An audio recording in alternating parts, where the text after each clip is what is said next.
Welcome back to the channel, YouTube. Right now we are chasing a wiring problem with the 911. It is blowing fuse B8 currently when the car is moving, not when it's idling. So fuse B8 controls the alarm system, the DME, and the Tiptronic. This car no longer has Tiptronic, but it does have a header box in place of the DME. So we're gonna take apart the interior, see if we can trace a short to ground or short to powers. I don't know, just something. We gotta try to find something out here. So it could also be an internal fault with the alarm system module, which I'm contemplating it might be that, because I'm having a bunch of faults with my alarm system. So let's get started. First things first, we got the passenger seat out, rear deck lid out, or that rear deck lid is what I'm talking about for the shelf. And we're just gonna start tearing it apart. Okay, we've got the interior apart. Fairly easy.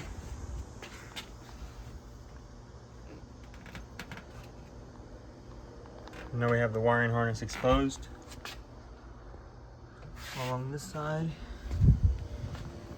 which I think the passenger side is for the higher amp fuses, and this side is for the lower amp, I think up to 40. So we can see ours right here. It shows GP7 is a ground point right here. But if it says SI, where does it show that? Right here, fuse identification. SI indicates main fuse panel, like it says right there, SI. C3 is position, but we have B8. So right here, H154 indicates grid position where the circuit continues. 30 indicates the circuit is directly from the battery. So we know circuit 15, like it says here, circuit 15 is ignition. If you can focus. Yes, circuit 15 is ignition on. So what we will go and do now, we will go to this page where I found B152. We have fuse B8 right over here, coming out, going to this bridge. This bridge point is BS 16.1. It's terminal 15, as you can see. And if I'm reading this correctly,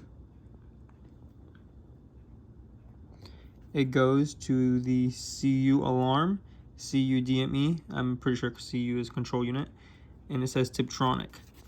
So we will need to go and find all of this, which I believe is page 9730, like it shows here. 16.1 is what we're looking for.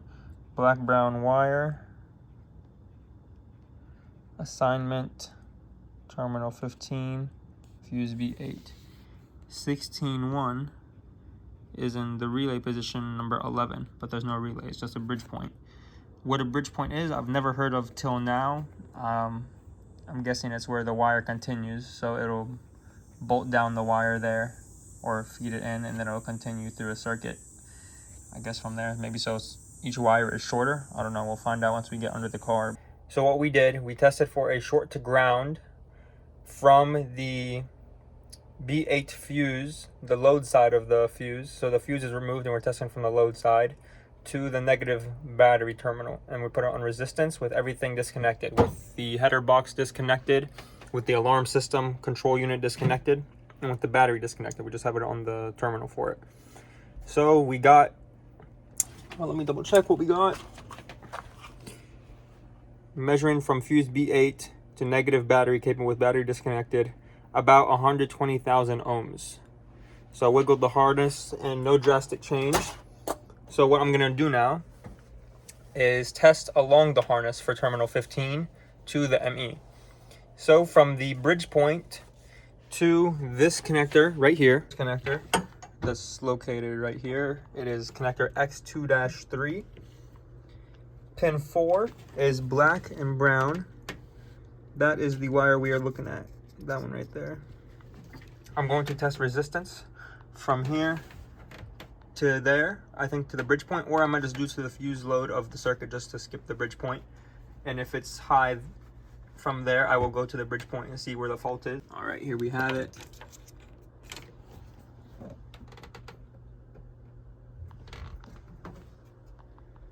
.2 ohms. That is not bad at all. Let's see if we can wiggle the harness and if it changes drastically. We're not looking for like a 0.1 ohm change. We're looking for several ohms or OL. So I can assume this leg of the circuit is fine. I'm going to keep going and moving back. But so far what I'm thinking is it's the alarm control unit that has an internal short or something, or maybe with those spark plugs problems we're having, the spark plug wires arcing against the exhaust manifold with these old spark plug wires I had on it. Maybe it caused an intermittent short in the GM ECU. I don't know how possible that is, or if it's any, or even realistic at all. So if any of you guys have any ideas as to if that's possible for an intermittent short in the GM ECU, I feel like that would be more consistent, because it doesn't do it at idle, but when driving, really any speed, it will do it. But after beating on the car, it seems to do it more often. Like I took my dad for a test drive, and I think we blew 3 fuses in like a 15-minute time span. But usually I can go like 40 miles without blowing a fuse. So in those 15 minutes, I was beating on it pretty much the whole time. So honestly, I'm gonna keep testing it, but I do kind of want to just split the circuit and put circuit 15 ignition on, have the alarm system have its own circuit, and have the GM ECU have its own circuit. So that way we can know from here on out, this is what's failing.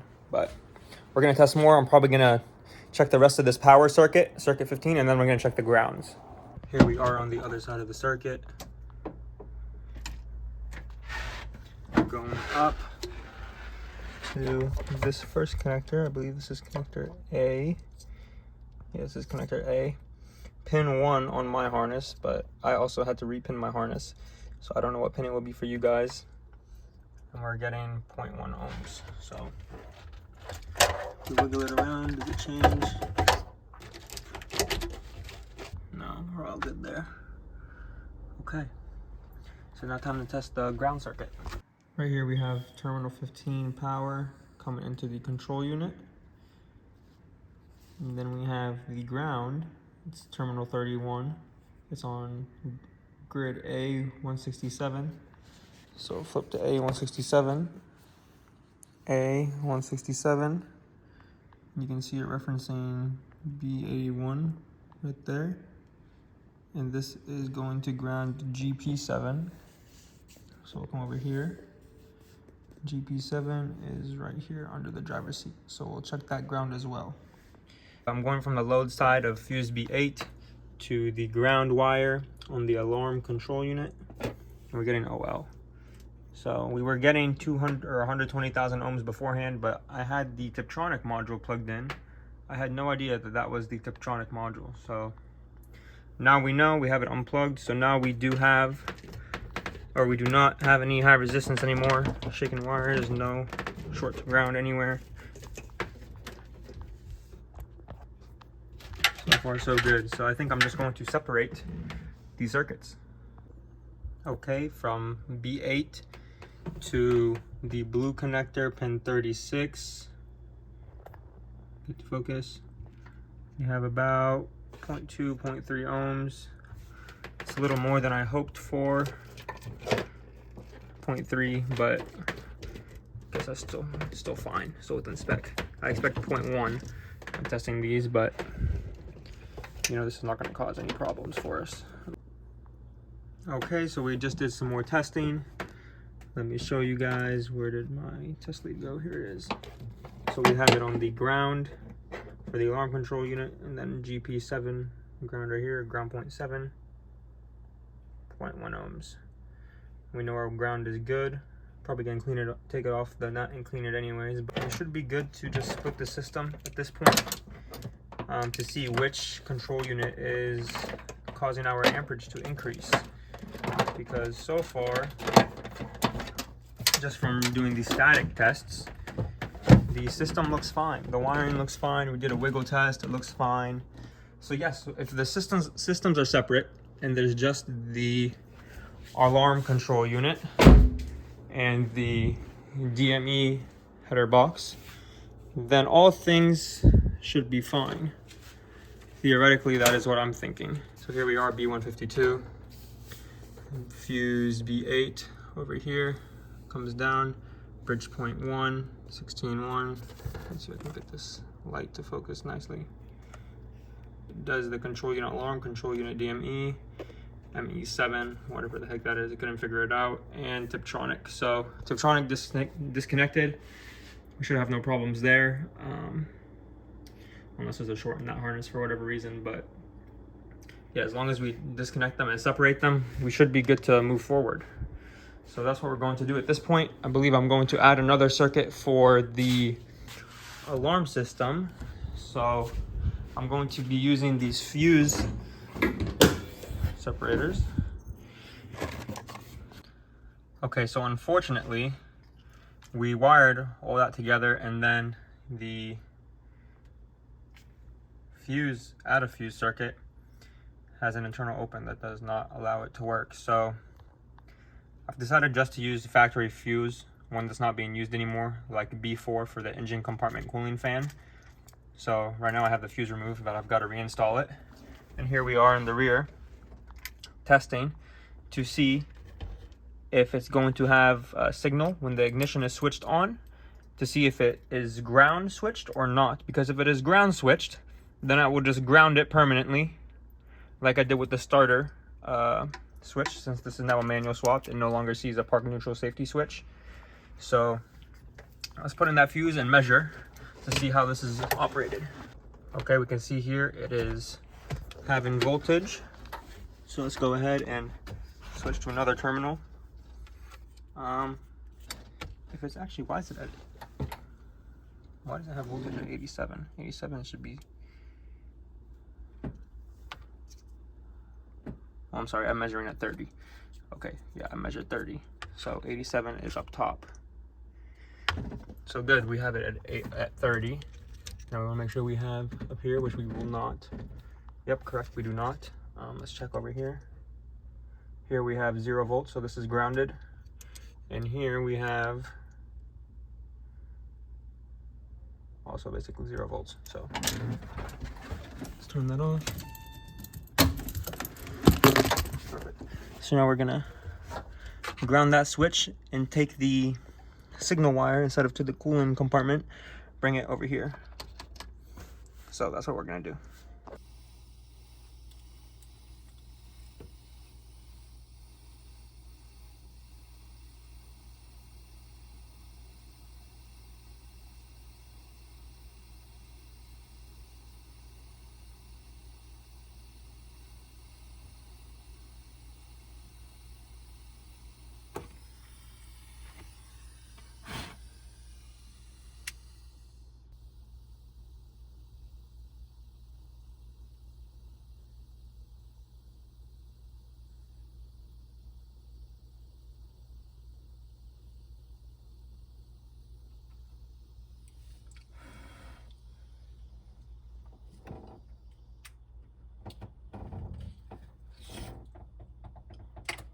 All right, I'm going to connect the top connector in the engine bay, the Porsche connector. Let's see if it pops.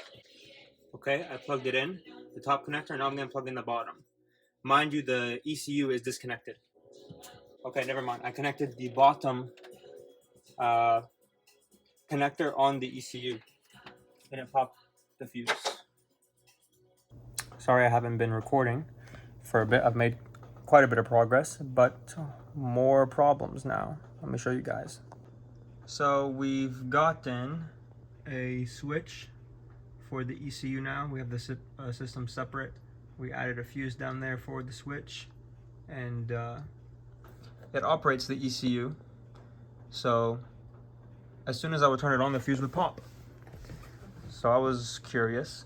So I went to the engine bay, unplugged the ECU, unplugged the connectors that go to the I unplugged the connectors that go to the ECU and the X connectors from the body to the engine, to the GM ECU. So I unplugged all of those.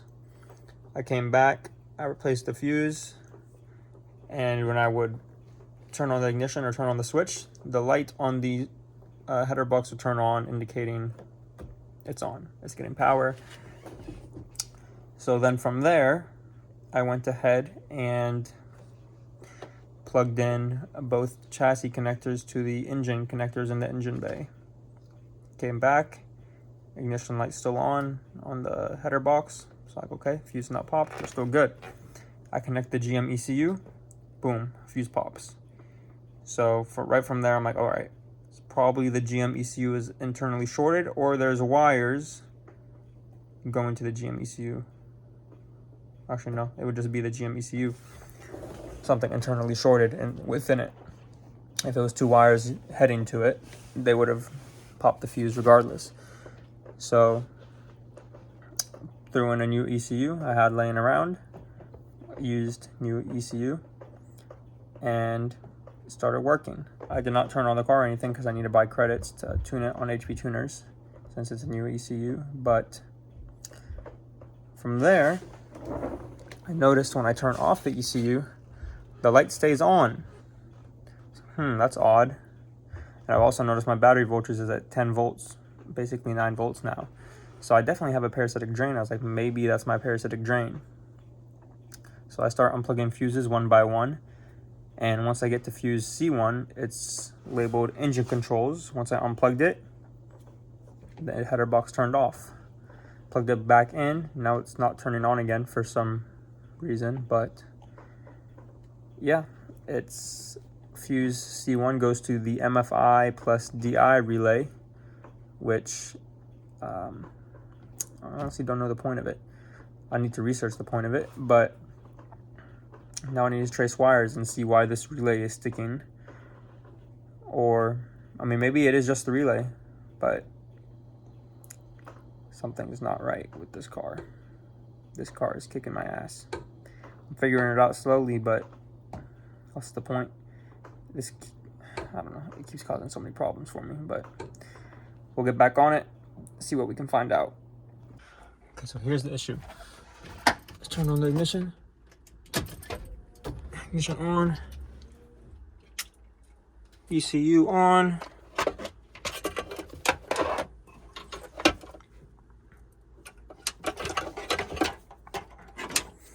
Okay, now let's turn off the ignition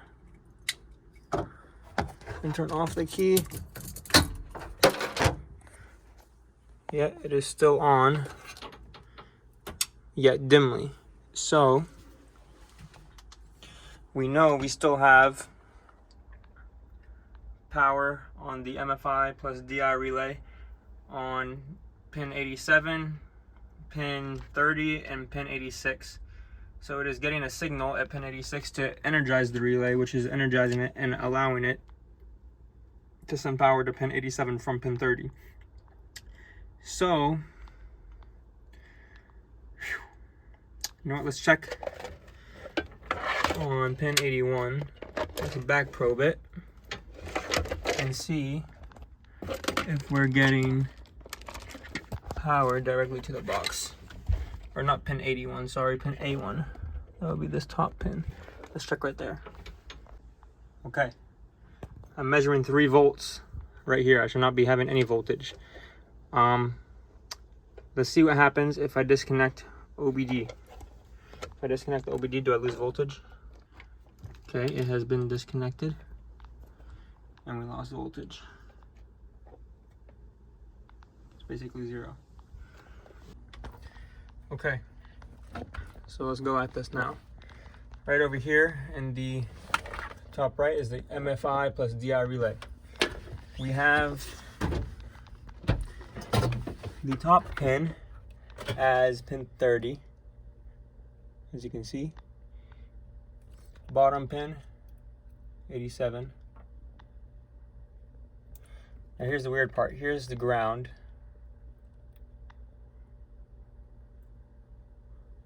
Why do I have voltage on ground? Here's the signal. Why do I have voltage on signal? So, once again, I hate this car. Time to trace wires. Okay, from pin 85 on the relay, MFI relay, to pin 26 on this connector, connector D, 0.1 ohms, 0.2 ohms. So we know this wire itself is good. Now we're going to check for a short by continuing to move along and see if we get any resistance anywhere else. We'll know the wire is touching something else. Okay, we tested resistance across every connector, every pin. No short anywhere there. So it's being fed voltage through here somehow. Through which pin, I do not know yet, but we will have to figure it out. We have no choice right now. So let's get to it.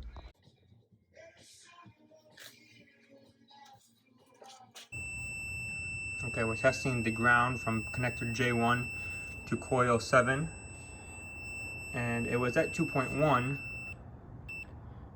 but then when I twisted the harness, it fluctuated, or it is fluctuating.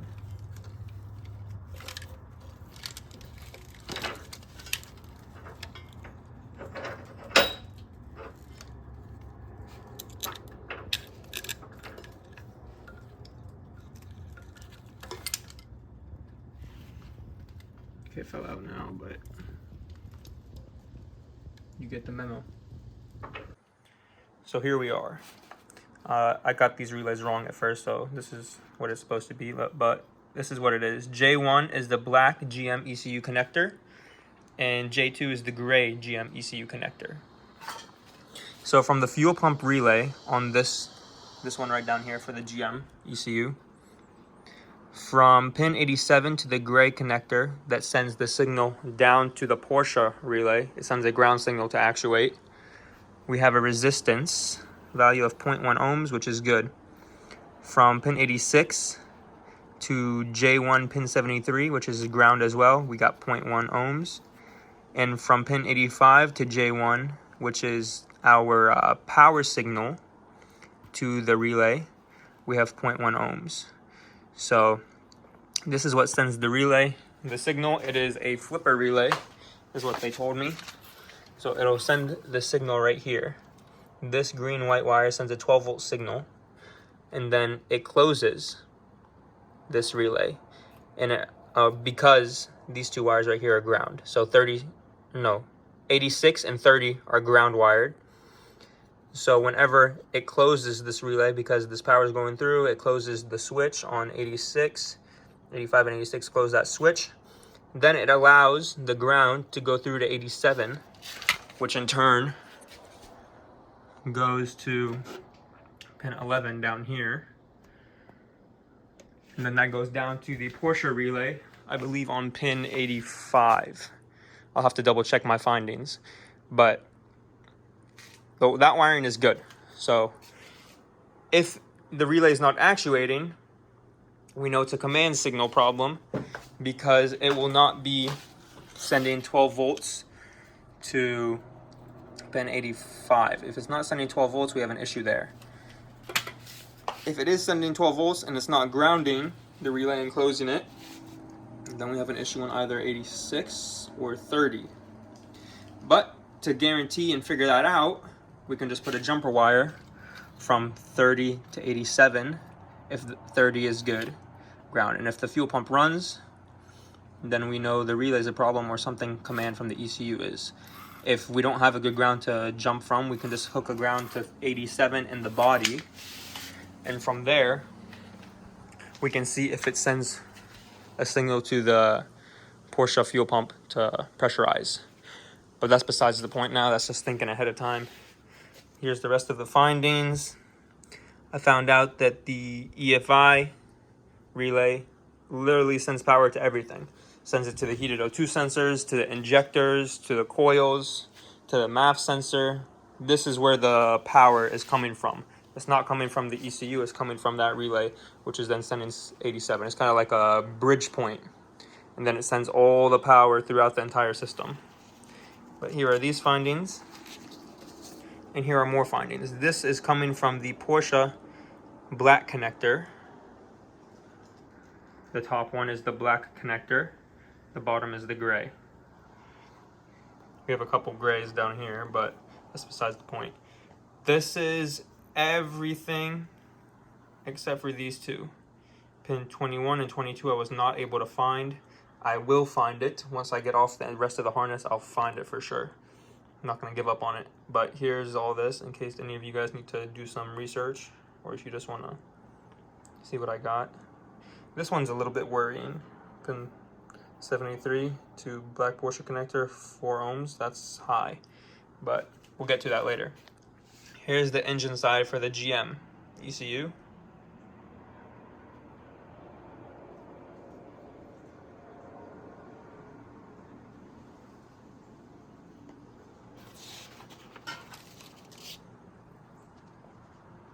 Here's it continued. And here's the one problem we have. Coil 7, which is right there, the connector for it, pin 4, which is this black and white wire that goes down to connector J1 at pin 73. This is like what's acting as a ground for like almost everything. Let me take off this. There you go, this one right here. That one right there is acting for a ground on basically everything. Once I first hooked up the ohm meter to it, it was 2.1 ohms. I wiggled the harness around, then it dropped down to 0.1 ohms. Haven't been able to duplicate it since, so I'm just gonna ignore it for now. Leave a comment below if you guys think I should just take apart the harness and look at it, but here's where we are with the rest of this. I'm going to make a wiring diagram for this, so I need this for the future for diagnosing. But this is where I am so far. I kind of just want to put back in the engine and figure it out, but I am waiting for new flywheel bolts. I found out from some other guy in the group that mine are too short. I'm running a risk of basically losing a bolt and big mess. So I'm waiting on some new ones from ARP. Then we'll get the engine back in, because I did move around this AC lines. I put them behind the coolant pipe now, so it's a bit cleaner in here now. And I cleaned the top from the insulation. So we're getting there, but man, oh man, is this thing killing me, guys. Okay, looks like, so these are the 4 affected wires. Pink with black stripe, pink with black stripe, green with white stripe, which I believe is for the fuel pump. So hopefully that's that. And purple with no stripe. Yeah, purple with no stripe. So I'm gonna keep looking at the harness, but hopefully that's it. Okay, so here we are. I extended a couple of the wires on the harness. I soldered them, put some heat shrink on them. I'm probably gonna electrical tape around these wires, and probably a bunch of them, to be honest, because I don't want this to happen again. I want to put a bunch of insulation on it, basically. So that's the plan. But yeah, so I'm gonna inspect the rest of the harness, at least in some points where I can access it, to inspect and make sure that we don't have any more problems, because I don't want to do this again. And by doing this again, I mean taking out the engine to do wiring repairs. I don't mind doing anything in the car if it's easy to access, but this is a lot of work to do some wiring repairs. So yeah, we got it. Get it done. Okay, so we got most of the car put back together now. We have the coolant system hooked up. It held 10 psi for about 5 minutes, so we're good there. We're gonna start vacuuming it down and filling it up. What else is there? We need to do a couple electrical things. I'm not going to drive the car for now, because look how close that coolant pipe is to the exhaust. So I ordered some new headers. We're going to make a new exhaust that is not BBK headers. It is going to be just a hugger header, so it's going to go straight down and down the middle, not in the back. So that way I can also hook up my oil pressure sensor, because obviously right now it's in the way. So I could use fittings, but that's more things to leak, so I'm not going to do that. Got the belt on. I routed these catch can hoses a new way, going under the throttle body and down to here. So let's hope that works out. What else? Probably should find a new place to mount the ECU, but if not, it's just gonna be mounted right here like this. So that's also good as of right now. Yeah, so let's get this vacuumed and see what happens. Okay, we have a vacuum on the system, about 22 inches of mercury. So gonna let it sit for a minute, and then we're gonna fill it up. I poured 3 gallons in there, so that should be good. If not, we'll keep adding to it, but yeah, here we go.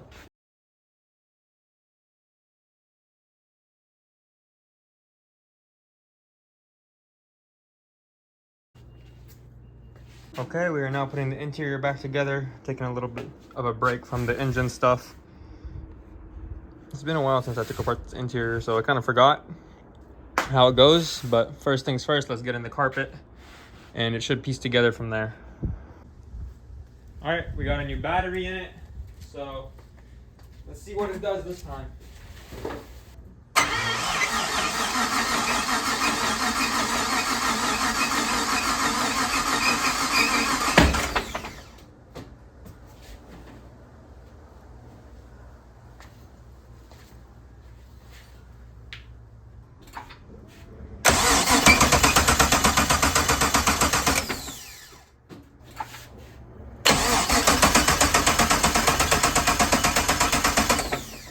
All right, let's put in the fuel pump fuse. Oh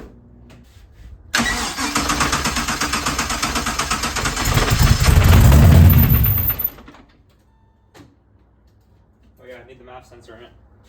Whoa.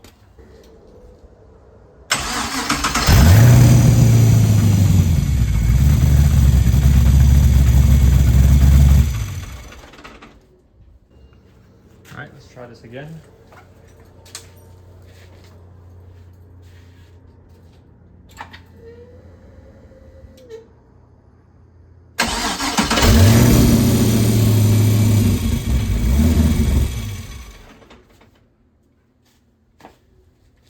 What does that sound? Okay, we're gonna try this again without the serpentine belt.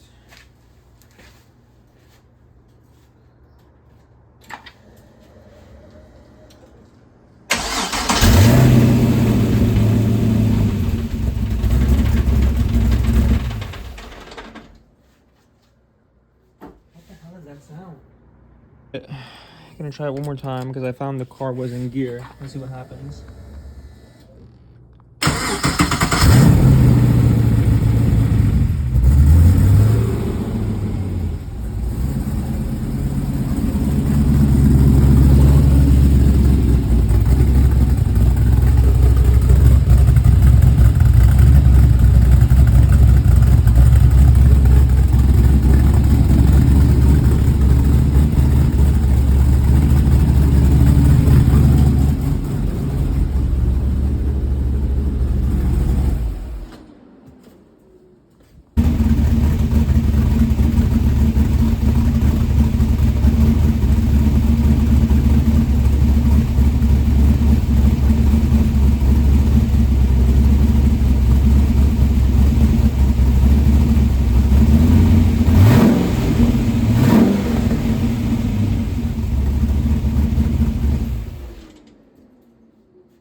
All right, seems like we're okay. Guys, we got it back together and we're about to lower it down.